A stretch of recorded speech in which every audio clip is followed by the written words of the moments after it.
So I have just recently completed playing Spider-Man 2, and as I said in my initial post, I have good things to say, and I also have concerns.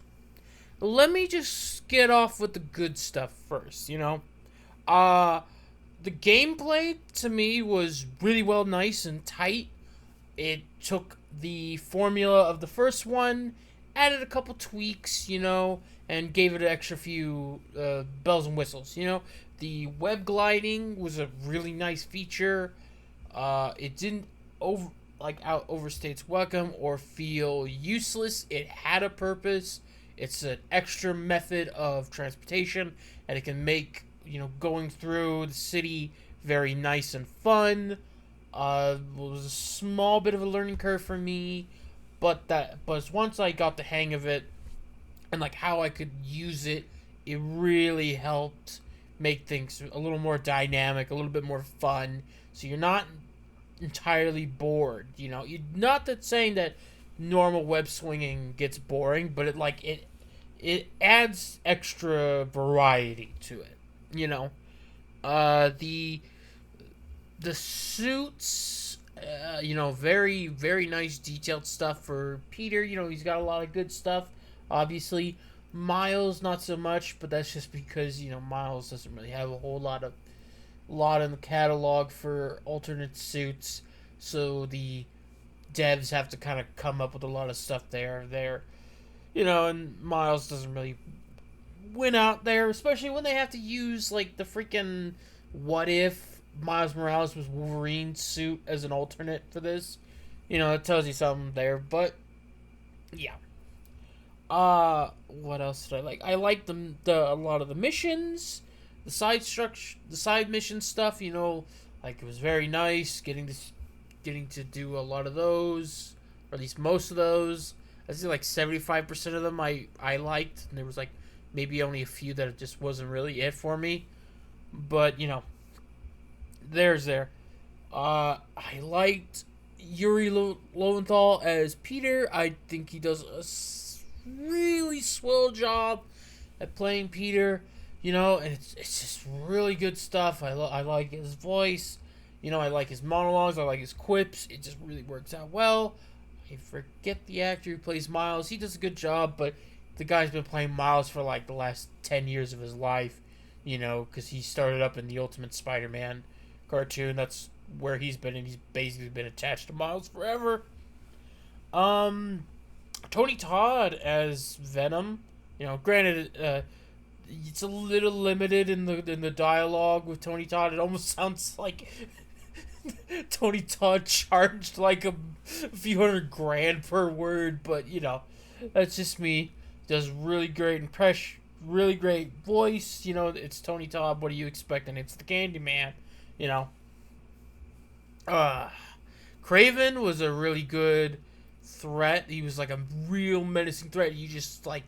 You hated him, but you kind of respected his game a bit, just because he was very, you know, focused on what he wanted. What he wanted to do, what he wanted to achieve, and they did make him appear as a viable threat.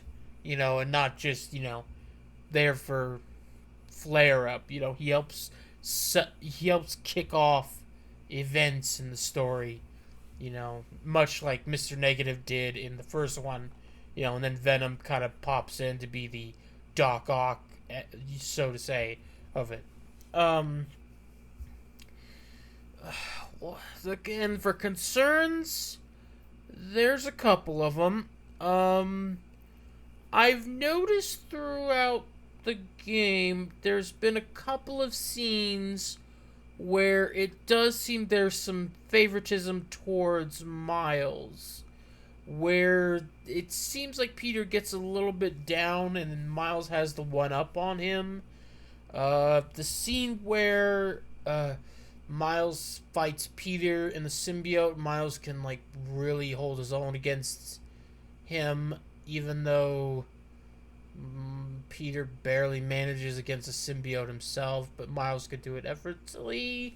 Then there's the bit of when Peter discovers Miles has reformed Mr. Negative, and he goes like, "Oh, I've never even done that before," and it doesn't really work, especially when two of the villains that you see in this game, one from the previous one, are actually reformed and are trying to like live their lives. Like when you have Tombstone and Mysterio, both criminals who have renounced their criminal ways and are just trying to live their lives to the best of their abilities. Not to mention Sandman at the very beginning, who pretty much only did what he did just because he wanted to find his daughter, and even then he was totally fine with like redeeming himself and becoming a good man for his daughter. So it's like you've got two, if not three, characters already that are technically redeemed by Peter, so it makes no sense, that particular line. Then, the ending where it's like Peter's trying to say, like, Miles can totally handle the city on his own, and it's like, no, that's this, like, trying to be like some weird passing of the baton vibe thing that they're trying to, like, set up. It doesn't work. Not a big fan of that. And it's like, and it's I don't know, and it's like it's not super upfront in your face about it. It's like they trying to walk this fine line where they're trying to make a balance of Peter having a lot of cool shit and then Miles getting some stuff. But there are like some moments where it does feel like there's a little bit of favoritism towards Miles' stuff, But yeah. As for other characters, MJ was definitely not my favorite of the bunch. If you didn't like her in the first game, this one is really not going to change your mind on her. Like, I get the idea they want to have Peter and MJ in a happy relationship, which is nice. Lord knows Peter could use it these days, especially from the stuff in the comics. But I don't know. It's just the chemistry doesn't feel right to me. Like, and it doesn't. It's nothing against the actress, because the actress clearly puts her A game on, and she's like putting the work in for this, and I can really feel it. It's just the writing does not work. Also, the design does not work, because she looks like she's got like a square chin. She looks worse than the first game. And honestly, if I remember when I first saw the image, I thought, oh, that looks like an improvement. Then I kind of thinking on it, it's like, oh god, I kind of actually missed the first design, because that looked better. Because this one, she's just got this square jawline that just really doesn't do it for me. I'm like, just hideous. So, God bless to the modders who are going to fix that up when this game hits PC. They had Black Cat in it, and she looked just about the same, just had a different design in the suit. She was in there for like a minute, and they're just kind of gone, which kind of sucked, because Peter had way better chemistry with Felicia. Hell, he had better chemistry with Yuri, the one character I would have actually preferred Peter to be in a relationship with in the games. Even when she pops up here, and she's on her Wraith, arc, and doing, the Punisher thing, she has a way better chemistry with Peter than Mary Jane does, And I don't know what the hell that is. I have to assume it's something to do with the writing, because something just feels off whenever it's Mary Jane. And of course, they try to do all these things to make Mary Jane, more pivotal. It's like they do a lot of shit to involve her in the action, which is okay, I don't know, her being a reporter, it just makes no fucking sense, because, I don't know, can't be a model or an actress and, use the attention to, direct it to a good cause or anything. No, they just always gotta, go straight to reporter, just because, hey, we're gonna make her a wannabe Lois Lane to justify her getting into the shit. It's like, okay, that doesn't really help at all. Whatever. And of course, they add more Mary Jane stealth sections, which doesn't fucking do it at all. They give her like a stun gun, which not even a gun, because it's shaped like a gun, but it doesn't work like a gun until like a few missions down the line where they modify it so you can have ranged attacks, and they let her have a boss fight like level, which is so fucking ridiculous to me. But I did appreciate the level where she gets turned into a symbiote and you get the opportunity to beat the ever loving piss out of her. I really like that level more than I should. So, as for the ending, there's some threads that could go into some places. You could get a Venom spinoff. You could get all this other stuff. Like Carnage is in the game, and it's hinted off that could be a thread to come back to. You got Chameleon. You got Craven's daughter, who's gonna come into the fray. Potentially later down the line. You've got the post-credit scenes. Clearly got Norman and Otto maybe potentially working together to get payback on Spider-Man. But then there was some stuff with the Miles post-credits where they introduced Sydney Moon, aka Silk. One of my bigger problems with that is Sydney's clearly aged down to be like the same age as Miles, and I'm assuming that they're gonna make her be like a best pal to Miles. I feel like, because I don't think they're gonna disrupt the relationship that they gave Miles with it was Haley, her name, because of the way they were setting that up.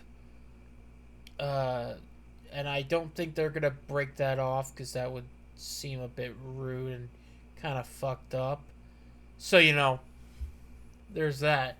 But I don't like that it's like Miles is constantly borrowing more and more shit of Peter's. It's like Silk was never had anything to do with Miles. She was directly like connected to Peter.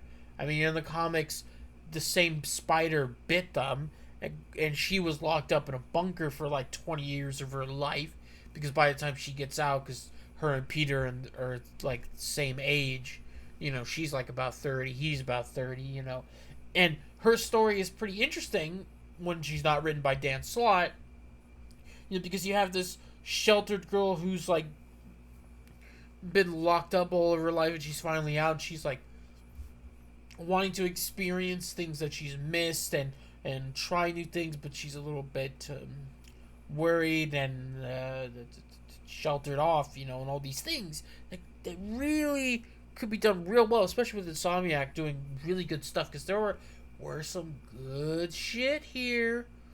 But, obviously there's just some little bits that kind of started stacking up a bit, and I would be remiss if I didn't at least address that there could be a potential risk in the coming future whenever they get to the next game, because obviously there's gonna be another game.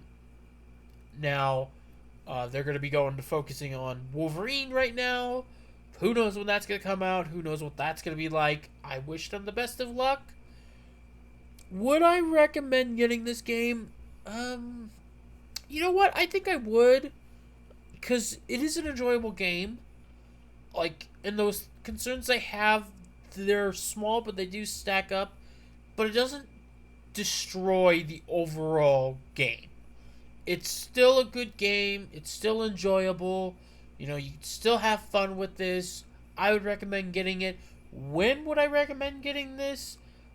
I would say maybe if you really want it, maybe wait for a sale, or maybe if you don't have anything else to play, I don't know. But I would say if you liked the first game and you enjoyed that, and even if you enjoyed Miles Morales' game as well, like, go play this. It's more of that good stuff, that's all I can say there. But yeah, that's gonna be my thoughts on the matter. It's good See you next time.